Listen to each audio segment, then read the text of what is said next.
जिला स्तरीय मुख्यमंत्री कृषि उद्योग योजना संपर्कित कर्मशाला अनुष्ठित। स्थानीय ब्रिट कल्याण मंडप ठारे जिला स्तरीय कृषि मुख्यमंत्री कृषि उद्योग योजना संपर्कित एक कर्मशाला अनुष्ठित हो जाइछि। उक्त कर्मशाला रे एपिकल भुवनेश्वर संशोधन विशेषज्ञ भाव जोगदे डॉक्टर गिरीश चंद्र कर मुख्यमंत्री कृषि उद्योग योजना रे परिवर्तित कार्यधारा संपर्क में पुंखानुपुंख आलोचना कर विभिन्न विभागीय कार्यपंथा को सफल रूपायन देवा निमंते समस्त जिला स्तरीय और ब्लॉक स्तरीय अधिकारी को निर्देश देते।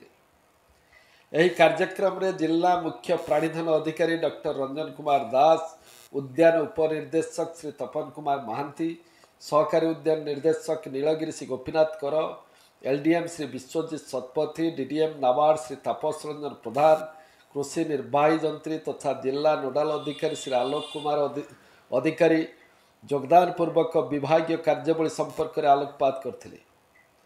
जिला मत्स्य अधिकारी श्री जितेंद्र कुमार बेहरा सभापतित्व में अनुष्ठित होता कर्मशाला अतिरिक्त मत्स्य अधिकारी श्रीमती मीरांबिका साहू मंच परिचालना करथिया बेले जिला संयोजक मुख्यमंत्री कृषि उद्योग योजना श्री अभिजीत पाणी धन्यवाद अर्पण करथिले।